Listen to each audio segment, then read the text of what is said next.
ایک مکران شاہ بادشاہ گزرا ہے ایران کا، کچھ نرم دل تھا، وہ نا سیر کرنے نکلا، درمیان میں پل آتا تھا، ایک دریا تھا، اس کا پل تھا، اور پل کے اس پار جنگل تھا، سبزہ تھا، سیرگاہیں بنی ہوئی تھی۔ بادشاہ وہاں 2-4 دن رہنے کا ارادہ کیا۔ جب بادشاہ وہاں پہنچتا ہے نا مکران شاہ، تو اس نے دیکھا کہ وہاں 2-3 دن قیام کرنا ہے، جھیل ہے، سیرگاہ ہے، وہاں اس نے رکنے کا پروگرام بنا لیا۔ بادشاہ تو علیحدہ اس کے لیے رہائش تھی، سپاہی علیحدہ رہتے تھے۔ یہاں تو لوگ کہتے ہیں نا وہ پولیس کو ڈانٹتے ہیں، پولیس کو پوچھتے ہیں، اور بھائی پولیس تو تمہارے ماتحت ہوتی ہے، پولیس تو سمجھ گئی ہے کہ تم کس طرح ان سے کام لیتے ہو، ان کو تو تم اپنے تحت رکھتے ہو۔ پولیس والے علیحدہ رہتے تھے، اس کے ساتھ جو سپاہی گئے ہوئے تھے، گن مین گئے ہوئے تھے۔ مکران شاہ سیر سپاٹے پہ رہتا تھا۔ ایک بوڑھی عورت تھی، اس کی ایک گائے تھی، وہ جنگل کے اندر بوڑھی رہتی تھی، گائے اس کی وہاں چرتی رہتی تھی۔ شام کو وہ گائے گھر لوٹتی، بوڑھی دودھ پی کے سو جاتی۔ سپاہی اس بوڑھی کے پاس آئے، کہنے لگے تیری گائے بڑی صحت مند ہے، ہمارے ہاتھ بیچ دے۔ بوڑھی نے کہا میرے بڑھاپے کا سہارا ہے، اس کا دودھ پی کے میں زندہ ہوں، بیچوں گی نہیں۔ وہی والا کام جو ہمارے ملک میں ہوتا ہے کہ قیمت کے ساتھ زمین دینی ہے کہ مفت دینی ہے۔ جب بڑے آدمی کو پسند آ جاتی ہے تو کہتے ہیں مول دینی ہے کہ مفت دینی ہے، دینی پڑتی ہے، غریب ہے، کیا کریں، مجبور ہے، مظلوم ہے۔ کہا بوڑھی عورت سے سپاہیوں نے بیچ دے، کہا نہیں، کہنے لگے نہیں بیچے گی تو ہم لے لیں گے۔ اس عورت کی گائے زبردستی سپاہی ذبح کر کے کھا گئے۔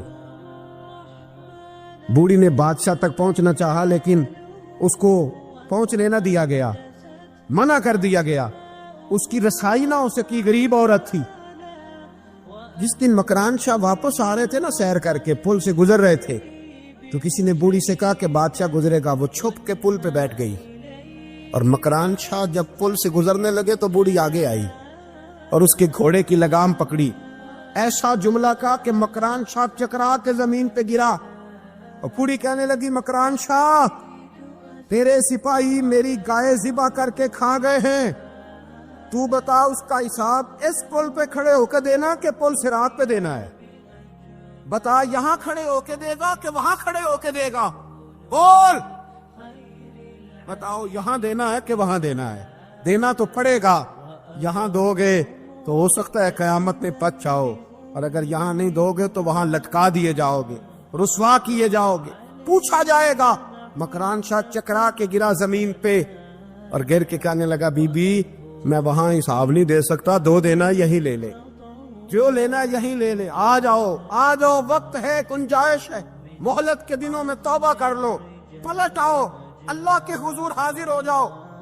حضرت ابی بن کعب رضی اللہ تعالیٰ عنہ نے امیر المومنین سیدنا فاروق اعظم پہ مقدمہ کر دیا۔ عدالت تھی، جج تھی حضرت زید بن ثابت۔ حضرت عمر پہنچے، حضرت زید بن ثابت اٹھ کے کھڑے ہوئے، جگہ خالی، کا امیر المومنین بیٹھ جائیے۔ آپ فرمانے لگے زید یہ تم نے ناانصافی کی، ہم دونوں آئے تھے مقدمہ لے کے، یا تو دونوں کے لیے جگہ بناتے، تم نے ٹھیک نہیں کیا۔ پھر بعض ذرا آگے بڑھی، حضرت ابی بن کعب نے مطالبہ کیا کہ حضرت عمر فلاں بات پہ قسم اٹھائیں، تو حضرت زید بن ثابت جاج تھے، کہنے لگے آپ امیر المومنین سے یہ مطالبہ کر رہے ہیں؟ آپ اس مقدمے کا فیصلہ کر لیں، اس کے بعد میں آپ کو فارغ کر دوں گا۔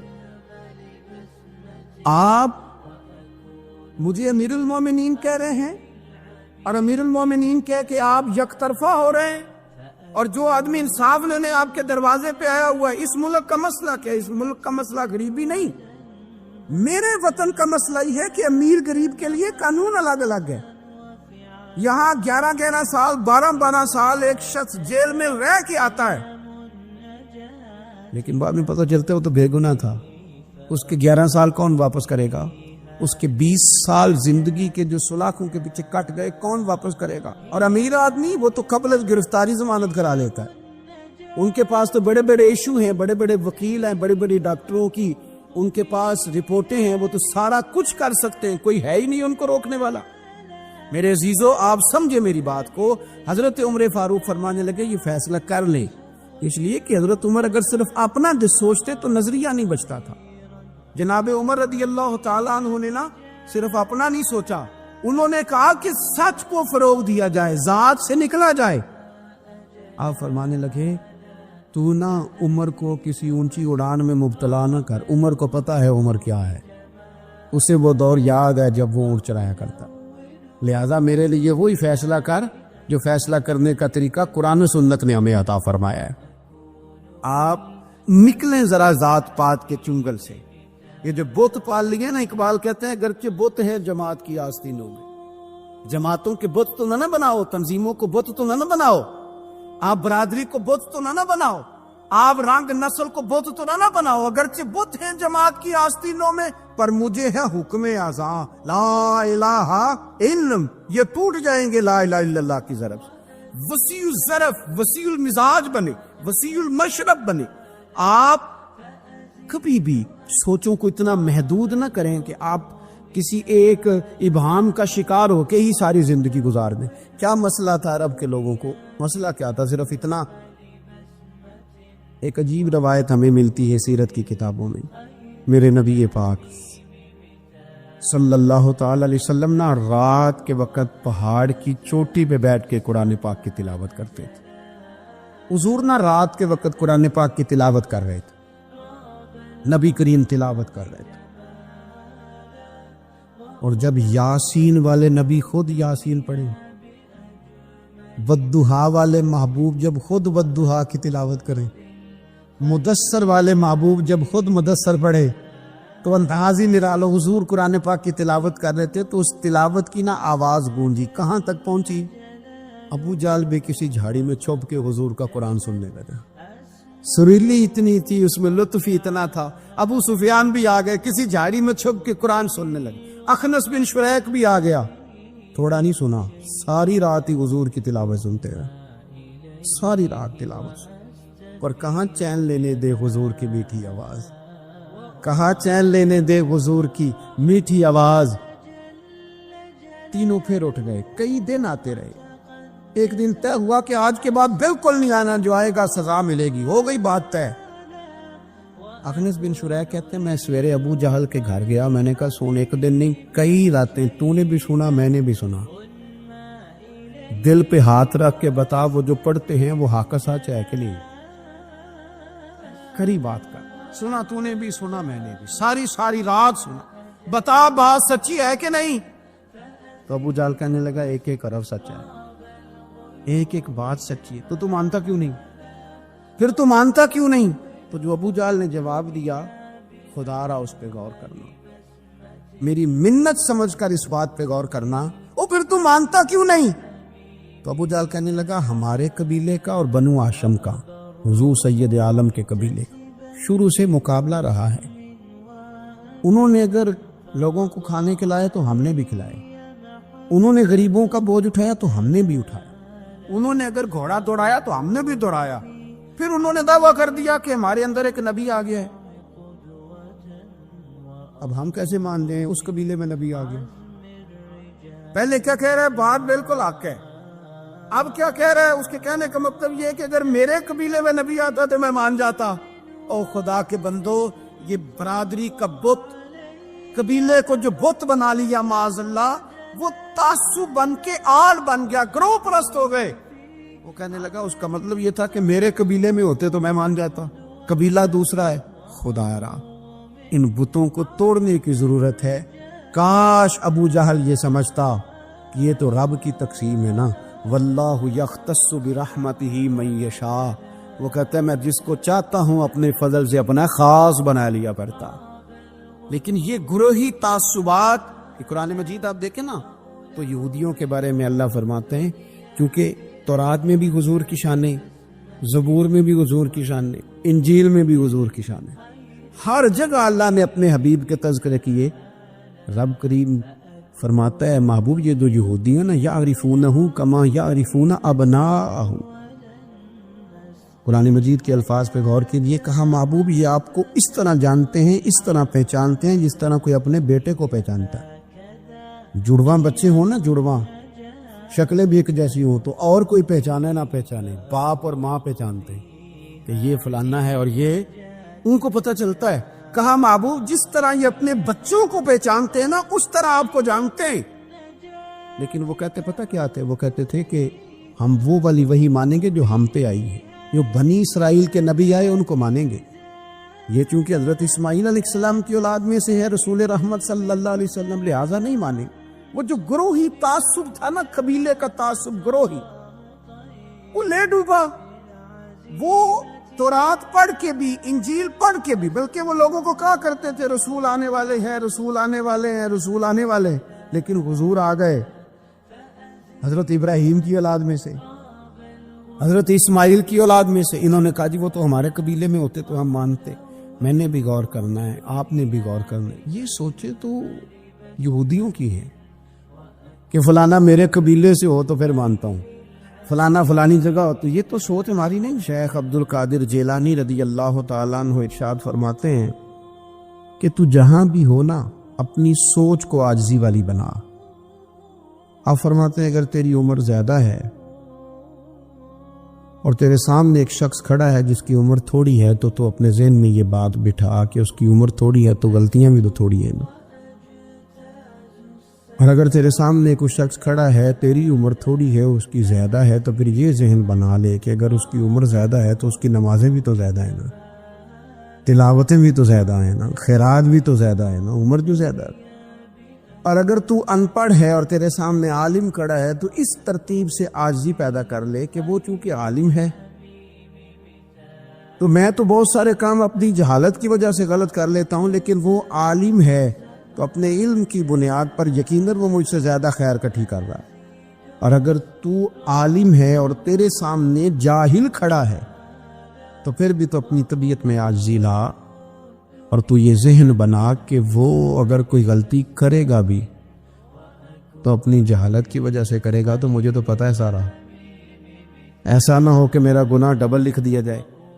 اب جہاں ہیں جس ترتیب سے ہیں اس ترتیب سے ہی اپنی طبیعت کے اندر عاجزی لائیں. نبی پاک صلی اللہ تعالی علیہ وسلم نے فرمایا، حضرت عبداللہ ابن مسعود رضی اللہ تعالیٰ عنہ حدیث کے راوی ہیں، حضور نے فرمایا جس کے دل میں رائی کے دانے کے برابر بھی تکبر ہوا وہ شخص جنت میں نہیں جائے گا. تو عرض کی یا رسول اللہ صلی اللہ علیہ وسلم، ایک آدمی اچھا لباس پہنتا ہے، اچھا بن کے رہنا چاہتا ہے، صاف ستھرا بن کے رہنا چاہتا ہے، کیا یہ بھی تکبر ہے؟ سرکار نے فرمایا نہیں، اللہ تو خوبصورت ہے، خوبصورتی کو تو پسند فرماتا ہے. تو یا رسول اللہ صلی اللہ علیہ وسلم پھر تقسیم کس طرح کریں؟ تکبر کے مفہوم کو کیسے سمجھیں؟ تو دو باتیں نبی پاک علیہ السلام نے ارشاد فرمائی. سارے عنوان کو ان دو باتوں میں سمجھا جا سکتا ہے. محبوب فرمانے لگے تکبر تو یہ ہے کہ بندہ حق قبول نہ کرے اور دوسرے بندوں کو اپنوں سے حقیر سمجھے.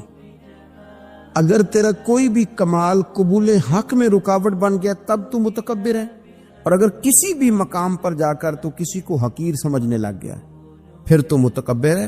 ورنہ اچھا لباس پہننے سے بندہ متکبر نہیں ہوتا، اچھی گاڑی میں بیٹھنے سے بندہ متکبر نہیں ہوتا، اچھے گھر میں رہنے سے بندہ متکبر.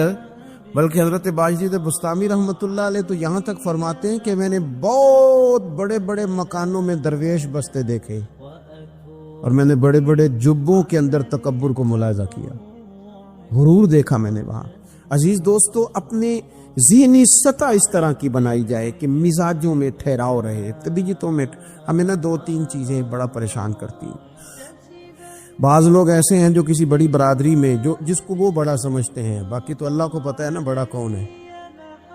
کسی بڑے قبیلے میں جس کو دنیا میں بڑا گردانا جاتا ہے، اس میں اگر وہ پیدا. امام اعظم ابو حنیفہ رحمۃ اللہ علیہ گزر رہے تھے تو بارش ہو گئی تھی اور کوفہ میں کیچڑ تھا، تو آپ نے جو جوتے پہنے ہوئے تھے ان جوتوں سے چلتے ہوئے نا آپ کے پاؤں سے کچھ مٹی اڑی.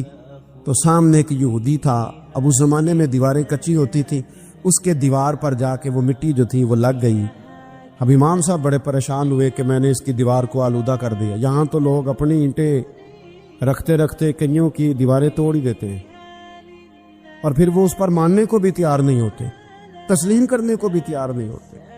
وہ کہتے ہیں پھر کیا ہو گیا، اب ہمارا یہاں گھر ہے تو ہم نے ٹرالی منگوانی نہیں تھی، ہمارا حق بنتا تھا.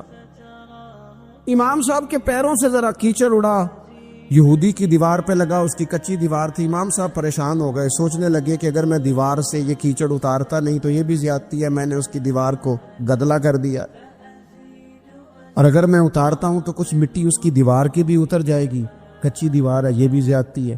مومن گناہ کو پہاڑ کی طرح سمجھتا ہے کہ کہیں گر نہ جائے، اس کی بھی کہیں سزا نہ مل جائے.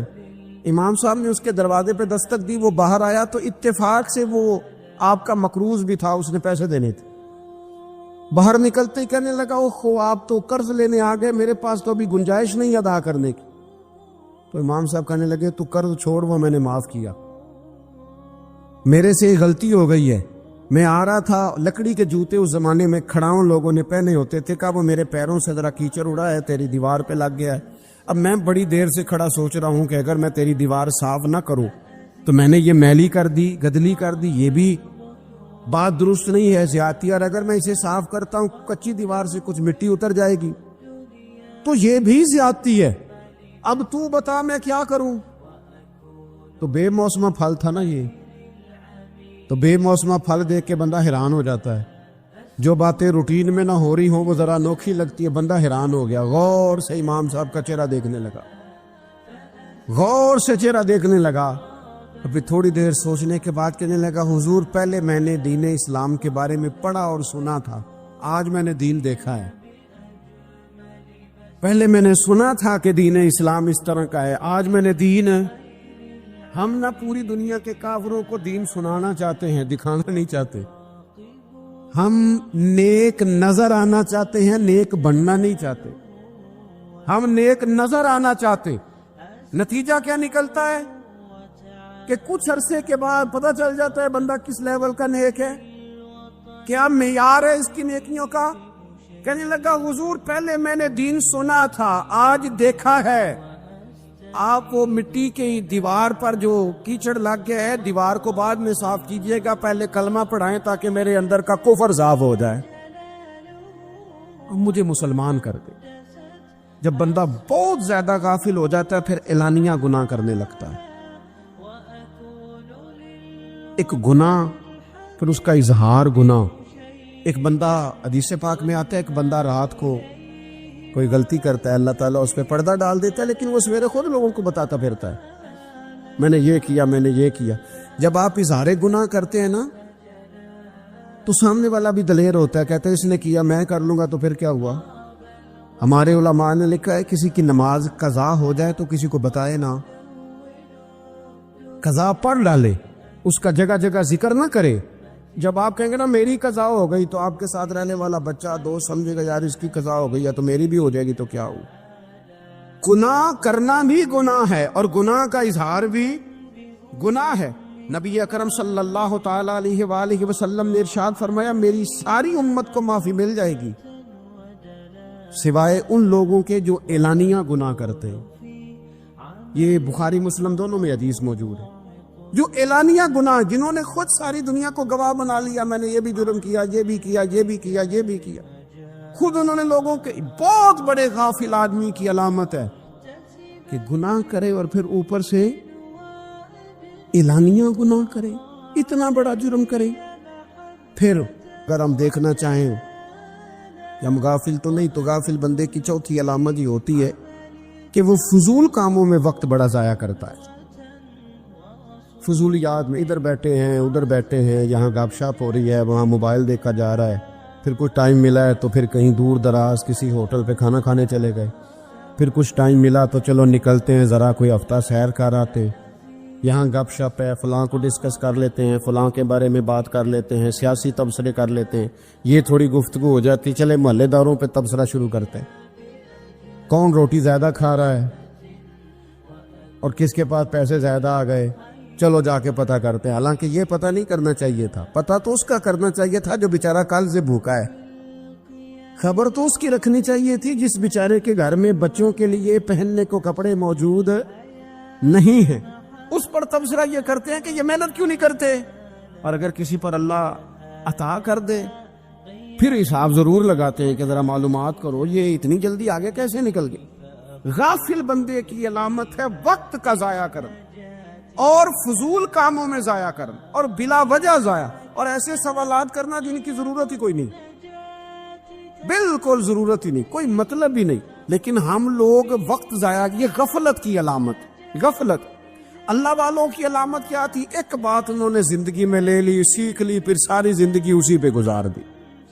ان کا ارادہ تھا نا کشکول سیدھا کیا۔ کچھ لوگ ساری زندگی لیکچر قبول لے لے کے سن کے پھر بھی سمجھنے کو تیار، یہ غافل دل کی علامت ہے۔ اس لیے نبی پاک صلی اللہ تعالی علیہ وسلم نے فرمایا دو نعمتیں ایسی ہیں جن میں اکثر لوگ غفلت میں ہیں، ایک صحت اور دوسری فراغت۔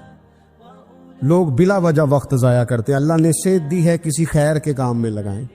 اگر آپ کے پاس فارغ وقت ہے تو قرآن پاک کو یاد کریں، ترجمہ اور تفسیر سے پڑھیں، محبوب پاک علیہ السلام کی احادیث کو یاد کریں، اللہ والوں کی باتیں سنیں۔ وقت ملے تو عبادات میں لگائیں، نوافل میں لگائیں، تلاوت میں لگائیں، ذکر اذکار میں لگائیں، اور پھر اللہ مزید توفیق عطا کرے تو کسی کے بھلے میں وقت لگائیں۔ گلی سے کوئی کانٹا اٹھائیں، کوئی روڑا اٹھائیں، کوئی کسی کی مدد کریں، لیکن یہ غافل ہونے کی علامت ہے کہ اپنے وقت کو ضائع کرنا۔ اور پھر اسی طرح غفلت کی پانچویں علامت یہ ہے کہ اگر بندے کو دنیا سے پورا پیار ہو جائے، یعنی شب قدر میں بھی آگے کہتا ہے یا اللہ کبھی پیسے دے دینا، شب برات والے دن بھی کہتا ہے کہ مالک اگر کبھی کوئی ایسا سبب لگ جائے نا، یعنی بیت اللہ شریف کے سامنے کھڑے ہو کے بھی اگر اس نے مال ہی مانگنا ہے، وہاں بھی اس نے یہی سوال کرنا ہے، حب پہ دنیا اتنی غالب آ جائے، تو یہ غافل ہونے کی علامت۔ دنیا ضرورت ہے، مقصد نہیں ہے، دنیا کی حاجت ہے، مقصد نہیں ہے، یہ مقصود نہیں۔ اور جب لوگ فقط دنیا کے مال کو، دولت کو، نبی پاک علیہ السلام نے فرمایا وہ لعنتی ہے جو درہم اور دینار کا بندہ بن گیا ہے، پیسوں کا بندہ بن گیا ہے، مل جائے تو خوش ہوتا ہے، نہ ملے تو تکلیف میں آ جاتا ہے۔ یہ غافل بندے کی علامت۔ مومن تو وہ ہوتا ہے کہ دولت رزق حلال ضرور کماتا ہے تاکہ کسی کے آگے ہاتھ نہ پھیلانا پڑے، کوشش ضرور کرتا ہے، پر دنیا کو جیب میں جگہ دیتا ہے، دل میں نہیں دیتا۔ اس کی جگہ جہاں ہے اسے وہاں رکھتا ہے، اسے دل میں جگہ، دل تو ایک ہے، اس میں رب و رسول کو بسائیں گے یا کسی اور کو بسائیں گے؟ تو حب دنیا یہ غافل ہونے کی بہت بڑی علامت ہے۔ پھر اسی طرح جو بندہ رب کریم کو جانتا نہیں نا، وہ بھی غافل ہو جاتا ہے۔ ایک تو جو یہ نہیں نہ جانتا کہ رب کریم سزا دے گا، مجھے دیکھ رہا ہے، اسے نہ اونگ آتی ہے نہ نیند آتی ہے، جو اس کی معرفت نہیں رکھتا کہ میرا رب ہر وقت مجھے دیکھ رہا ہے، وہ بھی غافل ہو جاتا ہے۔ جسے پتہ ہونا کو مجھے دیکھ رہا ہے وہ غافل نہیں ہوتا۔ اور جو یہ سمجھ لیتا ہے نا کہ شاید معاذ اللہ ثم اس یقین کو پکا نہیں کرتا، وہ غافل ہو جاتا ہے۔ اور ایک جو یہ نہیں نہ جانتا کہ رب مہربان کتنا ہے، وہ بھی غافل ہو جاتا ہے۔ مجھے بتائیے سب سے زیادہ تو بندہ اس کے دروازے پہ جاتا ہے نا جو سب سے زیادہ مہربانی کرنے والا ہو، اس دروازے سے بندہ اٹھتا ہی نہیں۔ تو جس کو یہ یقین ہو جائے نا سب سے زیادہ کرم فرمانے والی ذات اللہ رسول کی ہے، وہ کبھی رب رسول سے غافل نہیں ہوتا، وہ کبھی اللہ رسول کا دروازہ چھوڑ کے نہیں جاتا، وہ کبھی کسی اور جگہ جا کے پناہ تلاش نہیں کرتا۔ جسے پتہ چل جائے نا وہ کریم کتنا ہے، مہربان کتنا۔ ملا رومی رحمت اللہ علیہ فرماتے ہیں بہت بڑا مجرم تھا ایک بندہ، بہت بڑا گناہگار تھا، بت کو پوجتا تھا، تھک گیا، ساری رات بت کے سامنے کھڑا تھا، معاذ اللہ یا صنم یا صنم یا صنم کہتے، تھک گیا، نیند آ گئی، اونگ آ گئی۔ جب پوری طرح نیند آ گئی اور دماغ پہ نیند قبضہ کرنے لگی تو اس کے منہ سے نکل گیا، صنم صنم کہہ رہا تھا نا، نکل گیا یا صمد، او بے نیاز مالک۔ رب کریم نے فرشتوں سے فرمایا دوڑ کے جاؤ، جو کہتا ہے اسے دے دو۔ فرشتے کہنے لگے مالک تو بت کو پکار رہا تھا، اس نے تو غلطی سے نام لیا ہے، فرمایا مجھے نہیں پتا، لیکن دیکھو نا اس نے مجھے پکارا تو ہے نا، کتنی دیر سے جھوٹے کو پکار رہا تھا، اس کا معاملہ حل نہیں ہوا، اب اگر سچے کو پکارنے پہ بھی حل نہ ہوا تو فرق کیا رہ جائے گا؟ دے دو جو مانگتا ہے، دے دو۔ میرے دوست گھر پتہ چل جائے وہ کریم کتنا ہے، وہ مہربان کتنا ہے. میرے رسول پاک علیہ الصلوۃ والسلام نے تو فرمایا تیری آنکھ سے اگر اس کے خوف سے اتنا آنسو بھی نکل گیا جتنا مچھر کا پر ہوتا ہے، تو جس طرح بھینس کے تھنوں سے نکلا ہوا دودھ واپس تھنوں میں نہیں نہ جاتا، جو اتنا بھی روئے نہ روئے اللہ کے خوف سے، وہ بندہ دوزخ میں نہیں جائے گا. تھوڑی دیر کے لیے ڈر جائے اپنے رب سے، آئے تو صحیح. عدم معرفت غفلت پیدا کرتی ہے، تو آ تو صحیح، وہ تو کریم ہی بڑا ہے، وہ تو مہربان ہی بڑا ہے. حضرت زنیرہ رضی اللہ تعالی عنہ حضور کی صحابیاں ہیں. ایام جو مکے کے تھے مسلمانوں پر بڑی آزمائش کے تھے، انہیں بڑا مارا کفار نے، اتنا مارا کہ ان کی بینائی چلی گئی، نظر آنا بند ہو گیا. کافروں کی عورتوں نے تانا دیا کہ تو نے ہمارے بت چھوڑے ہیں نا، تو دیکھنا تیری بینائی چلی گئی. تو جناب زنیرہ اللہ پہ بھروسہ، توکل، معرفت الہی کا جذبہ، اٹھ کے کھڑی ہو کہنے کہ چپ کرو، تمہارے جھوٹے بت کیا کر سکتے ہیں، میرا رب چاہے تو صبح جب میں اٹھوں تو میری آنکھیں روشن ہو، اگر کریم کرم کر دے. لوگ کہتے واقعی ایسا ہوا، جب وہ سویرے اٹھی تو اللہ نے ان کی روشنی واپس کر دی. تجھے پتہ چل جانا وہ مہربان کتنا ہے. وہ ایک بزرگ تھے تو ان سے کسی نے کہہ دیا کہ اگر آپ کا حساب آپ کے ماں باپ کے ذمہ ہو جائے تو پھر کیسا، پوچھنے کے لیے قیامت میں اگر ماں باپ حساب لیں تو پھر کیسا. تو بڑے سیانے لوگ تھے جو دل والے تھے، کہنے لگے نہیں، رب کریم ہی ٹھیک ہے، اس لیے کہ وہ ماں باپ سے کہیں بڑھ کر پیار کرنے والا. اگر یہ معرفت مل جائے وہ کریم کتنا ہے. اور جب بندہ پوری طرح اس کی بارگاہ میں آ کے تڑپ جاتا ہے نا، مولا میں جاؤں کدھر، تیرا دروازہ چھوڑ کے جاؤں کدھر. اقبال کہتے ہیں وہ ایک سجدہ جسے تو گران سمجھتا ہے، 1000 سجدوں سے دیتا ہے آدمی کو نجات. تجھے جگہ جگہ جھکنا نہیں پڑے گا اگر تو صحیح معنوں میں اپنے رب کی بارگاہ میں جھک جائے. تو میرے عزیز کوشش کریں کہ اس کی معرفت، اس کا کرم، اس کی عطا اور اللہ تبارک و تعالیٰ کے حاضر و ناظر ہونے پر عین الیقین، حق الیقین حاصل کریں. اور پھر کہ غافل لوگوں کی صحبت بھی بندے کو غافل کر دیتی. غافلوں کی صحبت میں نہ بیٹھے، ان کی صحبت میں بیٹھے جن کے پاس بیٹھنے سے دل میں رب رسول کی محبت پیدا ہوتی. غافلوں سے بچیں. چنگیاں دے لڑ لگی ساں تے چولی چ پھل پئے، تے جدوں میں پیڑیاں دے سنگ رل گئی تے میرے اگلے بھی ڈول گئے. برے آدمی کی صحبت بندے کو غافل کر دیتے. غافلوں کی صحبت میں کبھی نہ بیٹھے، کبھی نہیں. غافل آدمی آپ کو غافل کر دے گا. میرے نبی پاک علیہ الصلوۃ والسلام نے فرمایا انسان اپنے دوست کے مذہب پر ہوتا ہے. یہ بہت بڑے لفظ ہیں. فرمایا المرء علی دین خلیلہ، انسان اپنے دوست کے مذہب پر ہوتا ہے. تو دیکھ تو نے دوست کس کو بنایا، جو تیرے دوست کا مذہب ہوگا وہی تیرا ہو جائے گا. ہم نے دوست بنایا نا غوث پاک جیلانی کو،